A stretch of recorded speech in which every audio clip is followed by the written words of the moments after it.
Here we are, another episode. Happy Tuesday. Hey, John, summer's right here, man. Unofficial. Next week at this time, it's the kickoff of summer, right? Gosh, you're right. It's also the kickoff of hurricane season. Oh, always going to bring a downer on the show, right? Hey, it makes it interesting. You know, it gives us folks in South Florida another reason just to watch the radar all day. I'll be watching you all summer long while I'm sitting by the pool here in Pennsylvania. We never have anything happen here, you know, besides cold weather. Oh, boy. Well, I'm Seattle-based and still waiting for the sun to come out. So there you go. Oh, bring the umbrella when I come to visit Parker Staffing. But we have a special guest today, all the way from the West Coast in Seattle, Lindsey from Parker Staffing. Welcome aboard. Hello. Good morning. Good morning. And remember, Lindsey, this show is no limits. So anything you want to talk about, it's all inclusive. You never know what's going to happen. That's right. Yeah, I love it. But before we deep dive into everything, there's a couple things we got to talk about, you know, and I got a good screen we're going to bring up. It's this unemployment. It's finally the federal government, states are stepping up right now and wiping the extra money away. And we're going to show this graph real quick. Look at this, guys. Look at what's going on. A majority of the country is what? Look, John, they're dropping to $300. So that means, you know what that means? More job seekers are going to be out there soon. Well, we need them, don't we? I mean, they're clamoring for talent, and we just need people to want to go back to work. So maybe this will provide a little extra incentive and get them out of their comfort zone. Yeah, there's more jobs than there are people willing to work in Seattle right now. So it's busy. It is, but you unfortunately see our states, Washington and Pennsylvania, we're not budging. We're giving the bonus still out. Not yet. You know, eventually it's got to give because there's only so much money. I mean, they can't keep giving money indefinitely. So all this extra stuff, it serves a good purpose and it helps people through a critical, rough time. I'm all for that, but it shouldn't be sustained out in perpetuity. I mean, it should be, okay, here's the Band-Aid. While you're living off the Band-Aid, you should be actively seeking how you're going to earn your next paycheck. And hopefully this will help people do that a little bit more for those that aren't already doing that. I don't want to generalize that everybody's doing that, but I think too many people have this is their job. This is their job to sit at home and make this kind of money, you know? I mean, but how can you blame them? We all both have to look at each other and say, can you sit at home and make $2,000 or go to work and make $2,500? It'll be interesting to see what happens when all these people decide to come back at once. So it'll definitely be an interesting time in our industry. Well, it will. All of a sudden to be flooded. Yeah.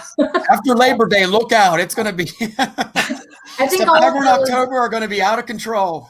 Yeah. All of us in the staffing industry are just waiting for that moment. Yeah. Right. So, Lindsey, I'm going to back up a second. Can you tell us a little bit about yourself and Parker Staffing, please? Sure. That would be great. So I have been with Parker for the last 12 years. So I kind of laugh and say I'm ancient for the staffing industry. I've been in the same place this whole time. Parker is actually a 43-year-old boutique staffing firm out of Seattle, Washington that has gone national. So we specialize in administrative support, kind of anything under the administrative umbrella. We have 3 different divisions and, the core administrative, the call center division, as well as the non-clinical healthcare division. So we are busy and it's exciting, and we're part of the Jackson family of companies. And so Jackson out of Alpharetta, Georgia. Great organization. Yeah, it's, we feel very blessed to be part of the Jackson families. And I'm a mom of 2. Good for you. And a 4-year-old that keep me really busy when staffing is not. And I always like to put a plug in my Huskies. So I'm a big UW fan. So go Dogs. Look at you. I love it. Wow. So your tenure with Parker, 12 years, and that is an accomplishment in our industry. So that means you're doing something right. Is that your whole tenure in staffing, all with one firm? Yep. Good for you. Yep. So it's actually kind of a funny story how I came to Parker. I was at brunch one morning and met somebody who was in the industry and said, "You belong in staffing and recruiting." And I said, "Okay, well, then where do I go?" She goes, you have to go to Parker. And so I met with, at that time, the VP of sales at Parker and just fell in love with the company. I don't know how to explain it other than I knew it was where I was supposed to be. And then they told me that they didn't have a job for me. I was like, oh. So like any good salesperson, I cold called them for 2 months straight. And, the next thing you know, here I am. And it's 12 years later. And now I'm the senior vice president of the sales division. So that's awesome. To be, and Parker was that for me. Good for you. That's a great story. Yeah. All the hard work. Yeah. So our former president, we have a new president now, but our former president loves to tell people that story because I was like, what do you mean there's no job? Work for me. So you're like, anyways, I have to be here. I was told I have to be here. You have to hire me. Well, it's just more, that feeling that you get. That's what I felt when I came through the Parker doors. And, just like I think all of us that love staffing, it's never the same thing any given day. So that's be busy and motivated and part of this world for as long as I have been. Well, that's a good lesson for folks that are job seeking. I love the fact that you didn't just walk away, you pursued it because you wanted it. And that goes a long way. And we're so we're so fixed in this world on instant gratification that, when you are doing something such as searching for a job, it's not always going to be instant. It's going to take some time, especially if you find something that's worth working for and worth striving for. To your point, you pursued it and it eventually paid off for you. There are so many people that when they get turned down, they just walk away. Well, if you really want something, continue to go after it because it just might not be the right time, but you still might be the right person. Well, timing is everything, as you know, in this industry. I mean, you could be going after a prospect for years and years and years, and it's all about timing when they actually give you the opportunity to show you what you can do. So I think that holds true across our industry. It's so timing based. Agree totally. But what you said, it sticks out because you said you could be going after a prospect and eventually, but if you're not continuing to go after that process and continuing to stay in touch with them, you will miss that opportunity and they will totally forget about you. Yep. There's a lot of people. There's a lot of people in our industry and there's a lot of competition. And so it's all about being different than those that are around you. Yes. Be different. That's Richard the whole knows thing, that. Right? Yes. I love that because I do it my way no matter what. But that is so true what you said there. That human connection. We talk about this all the time. Human touch with clients and potential clients. People forget about that. Then they just throw a generic email out. Hey, do you need 10 workers? No, you got to stay in touch the whole time. Yeah. I think it's about being different and being authentic. In fact, as I mentioned, Parker's 43 years old and we were always only Seattle based. And over the last 5 years, before this COVID thing hit and everyone went virtual, we started doing, virtual interviewing. And what that allowed us to do is actually expand across the country. So we're not just in Seattle, but we're doing what we did so well in Seattle across the nation now. Great. All just from being different and standing out and, taking what made us shine and expanding that way. Well, and adapting, which is something that's also critical to survive. You take the foundation that you were built on. It's not like you're getting rid of that. You're improving upon it and expanding upon it and adapting to what the defense is giving you. And that's smart. Perfect, John. And what does that mean? Adapt equals achieve, right? Yep. That's it. I love it. So we have a great topic today, John. You want to lead into it? This is one of John's good topics from his book, but it's so true about sales and business development.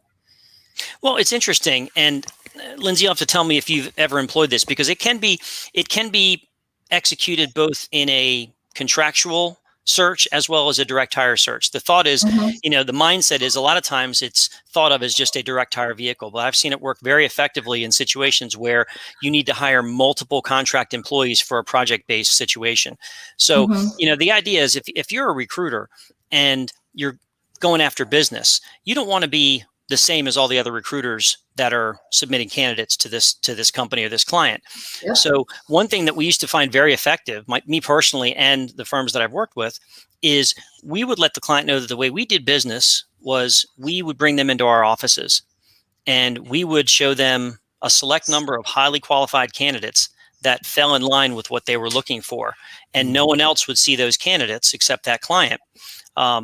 It got them out of their office. It was great for confidential searches because they didn't want to do that in the office. And if they needed to hire multiple people, they could do this on a routine basis, and we could just keep putting candidates in front of them, and they could decide who goes on to the next and final interview type of thing.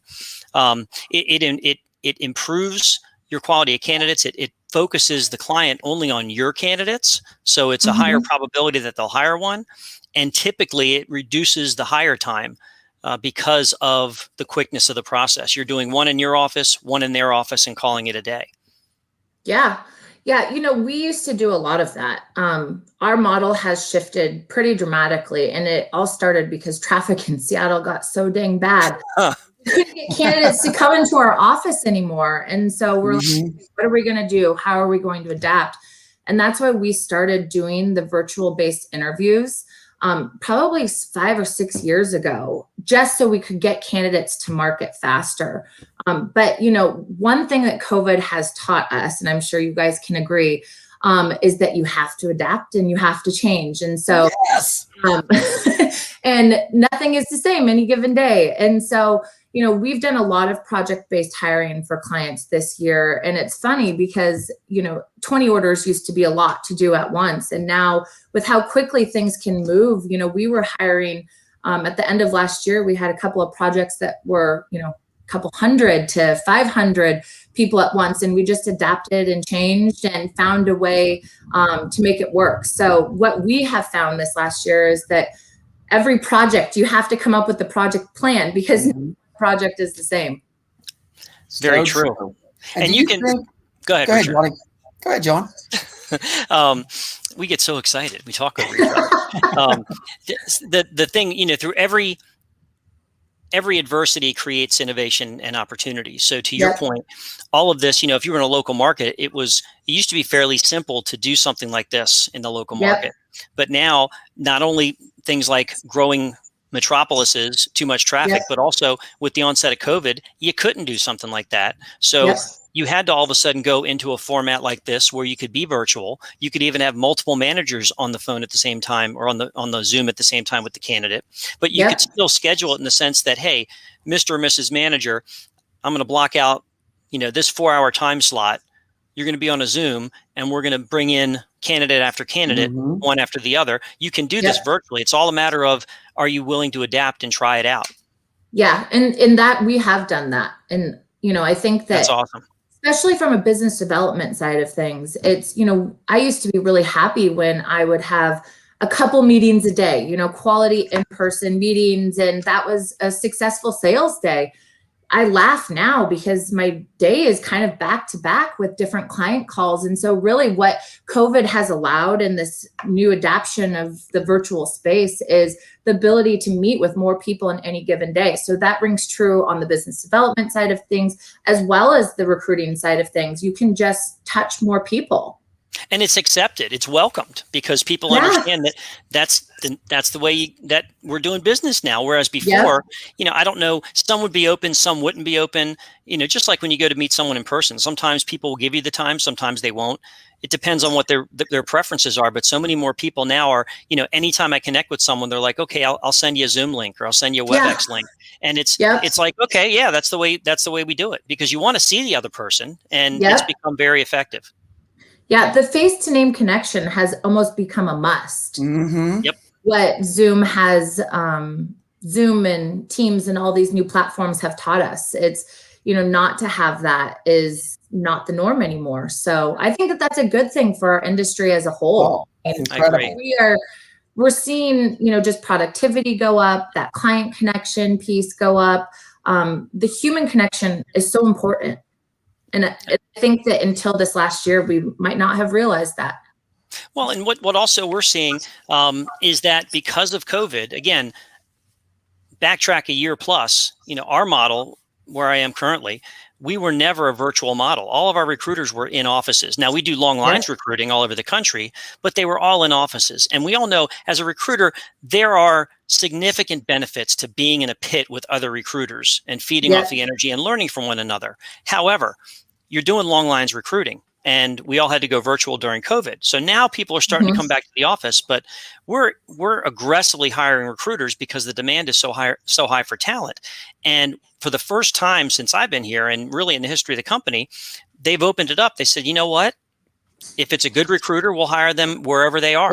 And we're able, because we've shown how we can be effective and succeed with virtual models. We're not going to hire a completely virtual and remote recruiting staff, but if there's a great person out there, why not make it work? Because they can. Yep. We have done the exact same thing. So excellent. We have recruiters now sitting all over the country, and it's exciting. It's exciting to know that we have people sitting in different markets, and that we've hired, really what it's allowed us to do is hire the best talent for our organization, rather than having to hire the talent that sits in one geography. And so we were very much the same. We have a downtown Seattle office. The recruiters all sat together. We were there every single day. And through this adaption, it's like, let's just go find the best talent. And so we are hiring from all over. It's a great concept. And that's the way every company should operate. Find the best talent, because that's what you want on your team. But it never happens. And Lindsey, I got to ask you, since you're in business development, and I see this all the time, because I scout across the whole country, because I'm not a recruiter. I'm a job agent. I'm the Jerry Maguire of staffing. It is what it is. I am. I go across the whole country finding people jobs. And that's what the great thing about it is, that I changed. And I see now in the market, when I'm going after potential new clients, that a lot of staffing firms are still in their old ways of sending a generic email out. And it's almost like I'm picking them out like a candy. It's just like, wow, if I want to connect with that person, I'm going to get a job order. It's so easy these days, because I see other staffing firms are falling behind, and these are small ones and big ones. Are you seeing the same thing when you're out in the field too? Yeah, it's very interesting. Last year was a very scary time for the staffing industry. March and April, it was like, okay, what's going to happen? So much of the model of what we were doing was in-person based. Temporary employees need to be in person because they have to be monitored. I mean, that was just our industry work. Sorry about that Teams call. This last year, multitasking. Yeah, I know. This last year, things have, when it was scary, we were like, what are we going to do different to stand out? It's not just about sending the email to stay in front of somebody. It's about being different. It's about being authentic. It's about, really standing out. It's about relationships. And we honed into the clients and the prospects and the people that knew us last year. And instead of saying, hey, where's the job order? It was, how are you doing?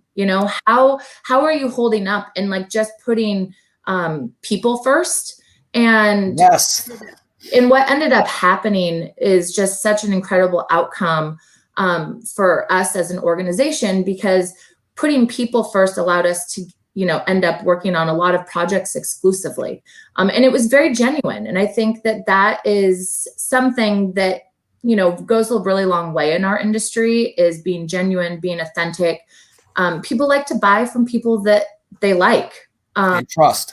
And trust. And if you're not, your authentic self, then that shows. And sometimes it's hard just from an email to have that come across. There's a place for email, there's a place for text, but if you're going to try at all to forge a relationship with someone, there's got to be some interaction in the humankind. So but again, the cool thing is we've evolved in the sense that it doesn't have to be sitting right in front of the person. People are from a selling perspective, now all of a sudden it's like, okay, flip the switch and I can just do this online, and we could talk like this via, a Zoom, a WebEx, a Team, whatever. And it's perfectly fine, but you're still getting that human interaction, that verbal conversation. You can see body language in each other. And those are the things that people feed off of. And that's where relationships are developed and how they're developed. You can't do that over email or text. And, like you said, there's the time and place for email. In sales, there's always going to be that piece, but also the time and place to make it more than just email. And I think that that's what makes you different. Agreed. And Richard, to your point, you find people that are still doing it the old way. Don't tell them to change. I'd let them do it that way, please. Makes our job a lot easier. Exactly. And last year, everybody said it was a challenge. I'm going to tell you, it was my best year ever because I changed. I branded myself in a year. I got out there and I talked to everybody. I probably one of the only people that will say last year was a heaven sent for me because now look where I'm at right now. It was amazing. While everybody else was complaining, I was taking charge. And it was amazing. And I think you're the same way, Lindsey. Parker Staffing did the same thing. They were like, let's be proactive. While everybody else was saying there's no job seekers and stuff. Well, let's start building a foundation for when it does open up. Yep. And not being afraid to change. I think that, all 12 years that I've been at Parker, we have changed and grown and adjusted and become different to not only meet the market, but to kind of get ahead of the change that's coming in our industry next. And nobody wants to change, Joe. I mean, look, I had blonde highlighted hair 10 years ago. I changed, right? So, was that a voluntary change, Richard? Yeah, NSYNC went out of style, so I had to change it up. Now I'm salt and pepper, so it's all good. But no, I think that's the biggest thing, Lindsey and John, is that we have to change. And a lot of people don't like to change. Yeah. They have their old habits. And we talked about this before on different shows. What we did 2 years ago in staffing, 90% of that's obsolete now. Besides looking at resumes, we are in a new world, which is, I'm going to tell you, it's exciting. I'm sure both of you, I can't wait for next year to see what else is coming out. We're going so fast right now. It's amazing. There's always going to be change and there's always going to be disruptors. And it's a matter of, okay, is it a good change, bad change? And how is it going to impact me and my business? And what do I need to do to compete? Yeah. It's about having fun too. I think that the one thing that's kept me in staffing is that it's fun. When people are your product, no day is the same. You're right. And I got 3 things, Lindsey. You're going to love this. Excite, engage, employ. You do them 3 with your candidates, boom, you got them for life.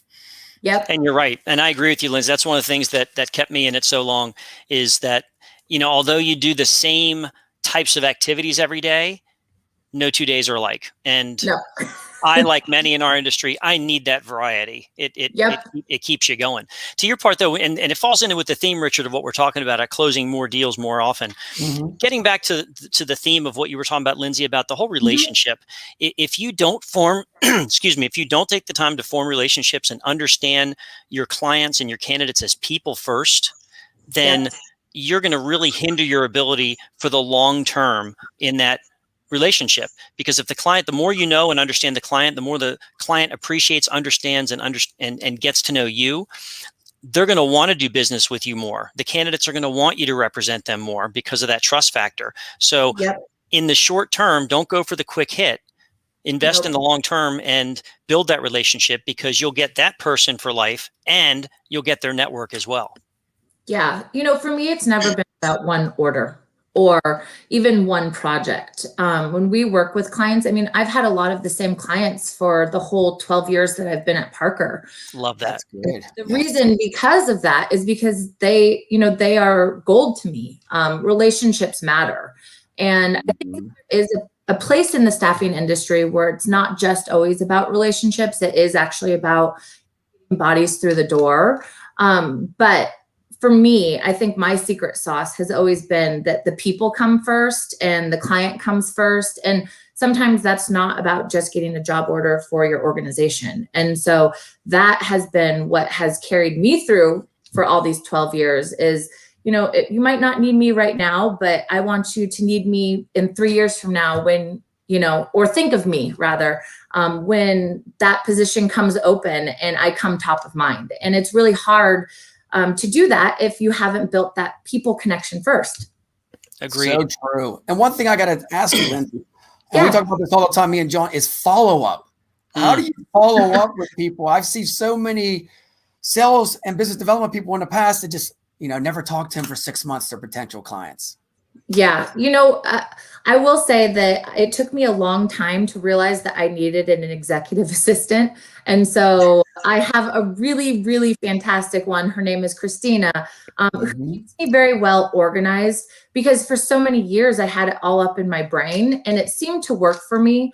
But if you really want to grow, you have to have that organization in the back end of it. And so we have a system in place to make sure that people know that they matter. And it's very rare that somebody won't hear from me if they're an active client. It's about staying connected. It's making the time out of your day to make clients feel valued, because they really are the people that are, pushing your business forward. And if you're, to your point, if you're not organized and you don't plan that follow-up cadence, it's not going to happen. You can't just wing it. I'm a big believer in utilizing technology and making it work for you, keeping things simple. And, I always look at the staffing recruiting business, at the basis of it, it's a very simple business. It's people that are in the business that tend to overcomplicate it sometimes. At least that's my theory. But that follow-up, that persistence, I'll share a story. I was with a buddy of mine this past weekend, and he's in healthcare staffing, and he shared a story with me early in his career. We were talking about, follow-up and candidates and this, that, and the other. And he said he was trying to recruit this NICU nurse, and she was on the market, left her messages, didn't return the call. And his messages were pretty standoffish. Basically, hey, looks like you're in the market for an opportunity. When the timing is right, reach out to me. Want to talk to you. It wasn't selling. He wasn't pitching a specific job. Fast forward like 3 months, and he kept calling her, week after week. 3 months later, his phone rings, and it's the nurse. Mm-hmm. And he said, let me just ask you a question. Why me and why now? And she said, she goes, when I first went out on the market, everybody and their mother was calling me. My voicemail was full. My email was full. The next week, my voicemail was still full. My email was less full. And each week it got less and less and less. She's like, you're the only one that kept calling, and you never sound salesy. You just wanted to know what I was looking for and what it was all about. So he ended up getting her on board and got tons of referrals from her. And it was all because of that consistent follow-up, which so many people unfortunately just give up, which again, that's fine with me, because for those that do persist professionally and patiently, it will pay off. Yeah. John, and you summed it up real quick, John, that it's not sales. And Lindsey probably agrees. We are consulting with them, trying to help their workforce out to grow, to be productive.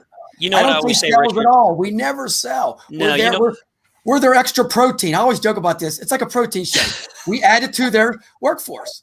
Right? That's a great analogy. And my motto, Richard, in recruiting, if you do your job right, you never have to sell a thing. Never. Well, I was just going to say that. It's also understanding that every interaction could be a potential referral. And so treat one person is how you should treat every person. I have big clients, I have small clients, I have, every type of client. And it's a goal of mine to make sure that they all feel equally as important and feel heard and taken care of, because you never know where that referral will come from. And if you do a good job and understand that, if you just put your best foot forward every day, the referrals will come. And that is a huge part of success in sales. I don't think it matters the industry, honestly. Our industry is so relationship based. Of course, referrals go a very long way. But just across any kind of industry, I think that if you treat people the right way, it shows. I agree totally. I can ask you a question, Lindsey, since you're the expert in this. Okay, so how many business development people I used to work with are scared of HR and hiring managers? There's not that where they're not family. I always say they should be part of your family, where you can say some verbal language that we can't talk about right now. That's how you should be, not this where they're scared of each other. They're scared of a no, rejection. What do you think about that? So I had an old boss who just retired this last year, who was fantastic. And when I started in the industry, this is what she told me. She says, no means maybe means yes, and yes means how many. And that has been sort of my motto through all of my years is you're going to get told no a lot. It's about you take that no and turn it into a maybe. And what I found is it's from just being different. It's from being fearless. People don't tell you no because they don't like you. They tell you no because it's not the right time. But when it is the right time, it's about being in front of them, and it's making sure that they think about you. And so I will tell you, I love HR. I love the HR managers. Those are some of my favorite people to sell to because they like talking. They like relationships. In fact, when I had both of my children, all of my HR managers that are my clients got pictures of the baby and me in the hospital. That's, it's just about being different and not being afraid and showing a little piece of yourself. It goes back to that authenticity. Absolutely. Love And that. you're not taking their job either. You're not taking their job either. That's what we have. No, you're an extension of them. And there are some of our clients that use us as a outsourced HR function, a part of their talent acquisition model. There's some clients that we play just I need some temporary fills. And then there's some clients that we're doing a considerable amount of direct hire work for. But if you build the relationship with HR, you're going to be, I think, a lot farther ahead than not. Better to have them on your side than against you. Exactly. Yeah, exactly. Oh boy. And yeah, it's all about the relationship. And what you said, Lindsey, is true. And it was either you or Richard, I forget. A good recruiter is an extension of HR and is an extension of the company. And you want to be a partner. You should complement what they do. You're not looking to replace what they do. You're looking to complement what they do with services that you provide and a candidate base that you can access that they either can't or are challenged in doing so. Or don't have the time for. I mean, correct. That's a big part of, HR's problem, especially with what they've had to navigate this last year with COVID. Yeah. It's they brutal. have so many things on their plate. HR, what they do in a day, no wonder they never answer the phone. They're everywhere. Yep. And again, I go back. It's not, when I first started in this industry, it was about cold calling. Now things have changed. It's not no cold calls. No. The phone. It's picking up the phone at the right time for the right reason. Well, and it's about, adding value and having value to add, because in today's world, finding the people to contact is not the challenge. It's engaging with them.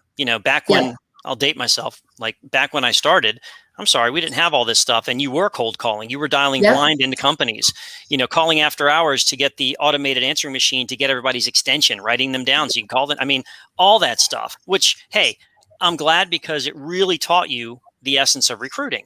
But in today's world, through the information highway, you can find people. You just have to engage with them. And to your point, Lindsey, it's all about timing. And it's all about, hey, when you do get engaged with them and they pick up the phone, are you able to convey that you have value to add to them, not that you're selling something? Exactly. Yeah.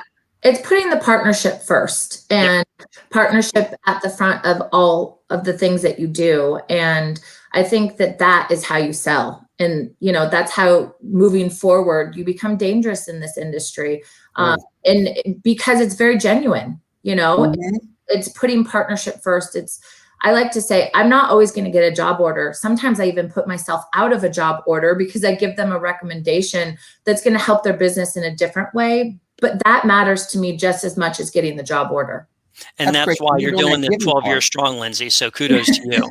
If you weren't, you wouldn't be doing it. Yeah. Well, thank you. I'm lucky. I have a great place. I got to ask you another question. So tell everybody out there that's in business development, if they are watching, the ups and downs of a week. I mean, I've dealt with so many people that I work with. They're like, in the past, they're like, by Friday, they're at the bar miserable because they haven't got one call back or anything. How do you keep motivated? That's a really good question. I think it's just that internal clock, that winds you up, that makes you go every single day. Because there are days that are really tough and you get told no more than you get told yes. Or you're told what you're doing wrong rather than what you're doing right. And I think it's just leveraging when you do have the wins, the thing that excite you the most, or remembering that feeling. And remembering what it feels like. I mean, I have clients truly that have taken me 7 to 9 years to land. The timing wasn't right. And I've called on them, for years. And so when I've trained new sales people that are brand new to our industry up, I say it takes a year to get your footing in this industry. It takes a year to feel like you really know what you're talking about. And that's okay. It's okay.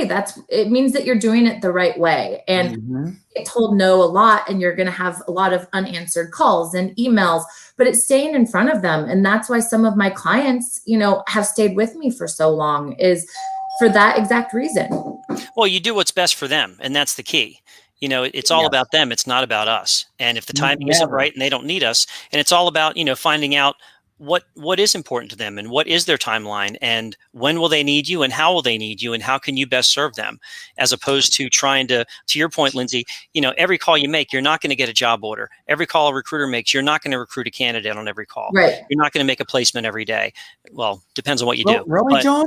Well, in the perm world, you're not going to make a placement every day. In the contract world, you better be making a placement every day. Oh, yeah. Or several.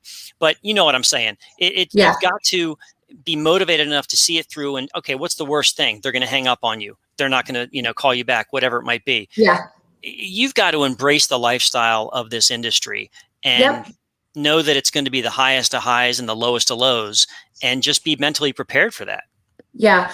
I like to say we like to hire the people that don't make the most sense. I mean, I had no staffing industry when I came in to Parker, no staffing industry experience. I came in with a sales background, but I think that I was hired because I'm internally driven. And that's the type of people that I like to hire for our team, because I think that if you keep yourself going, the rest will fall into place.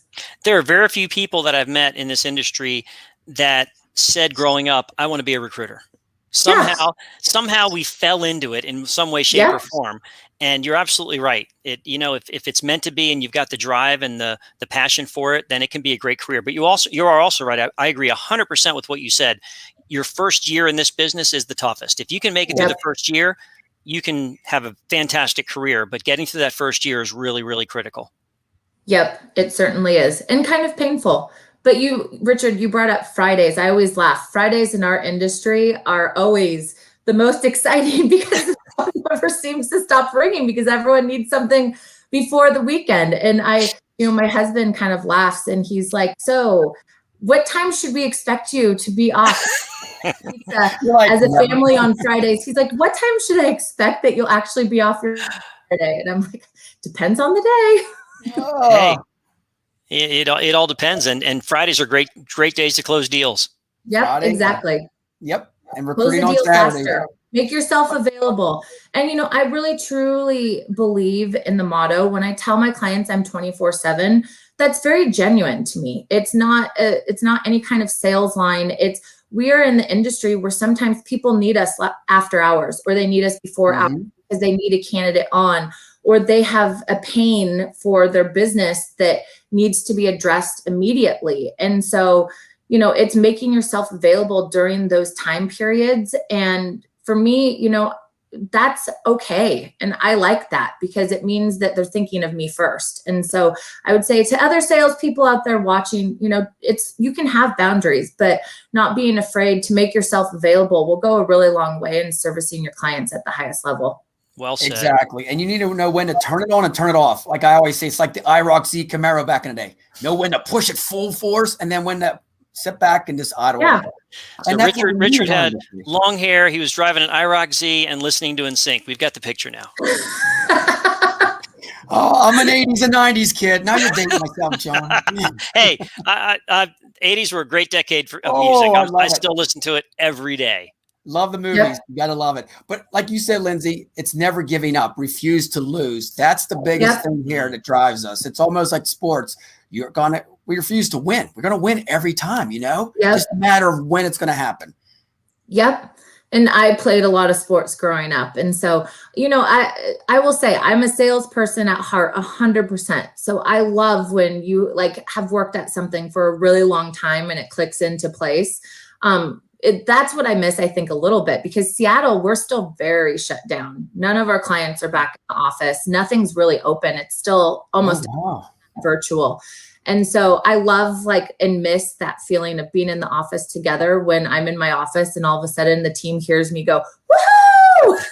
Oh my. And it's like the thing that finally came together after a lot of years of work or, the reach outs, or even when you have a client that feels like you've done a really great job and delivered them something that really helped them out, all of that matters.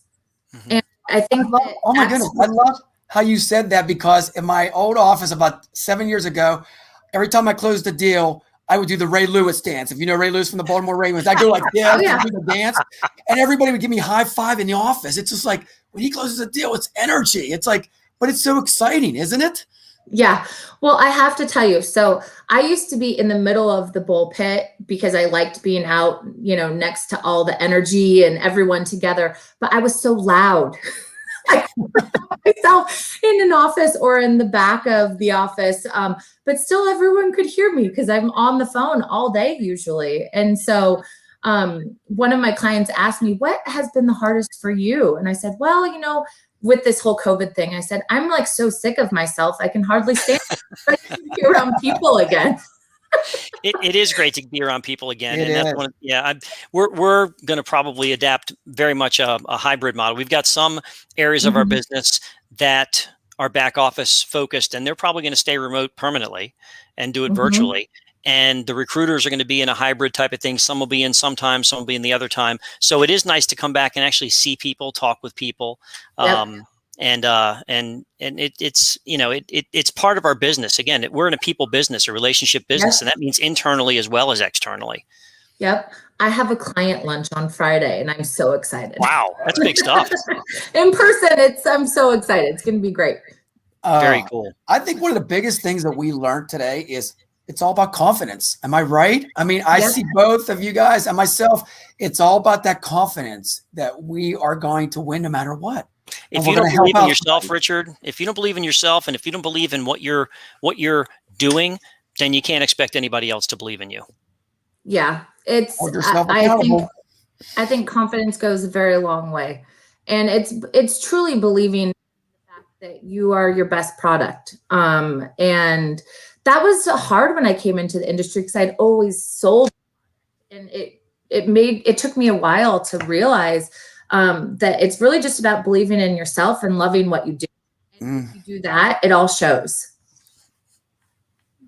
Positive mindset. Love it. It's the only way to be. Johnny, any final words here on our topic today? One thing that I gleaned from this, love that word, today was at the end of it, we talk about closing more deals more often, whether it's candidate side of the business, client side of the business, it's all about relationships and it's all about being authentic. And the more you can be your authentic self and really genuinely care about the people you're working with, then you'll close more deals more often because people will want to work with you. Absolutely. I couldn't have said it better myself. Totally true. Any final thoughts, Lindsey? Nope. This was fun. Thank you so much for having me this morning. Oh, thanks for being here. Yeah. I told you it was fun, right? I know. It's great talking about the things that you love. And I've been very blessed that for 12 years, I've worked at a company that I truly love, and I love the people and I love my clients, and looking forward to another 12 years and seeing where I am. Because the one thing that I can tell you is that it will change. Yes, it will. We just don't know how. We're all going to change too, right, John? I'll probably be bald by then, right? No, not at all. Never. You're too young at heart, Richard.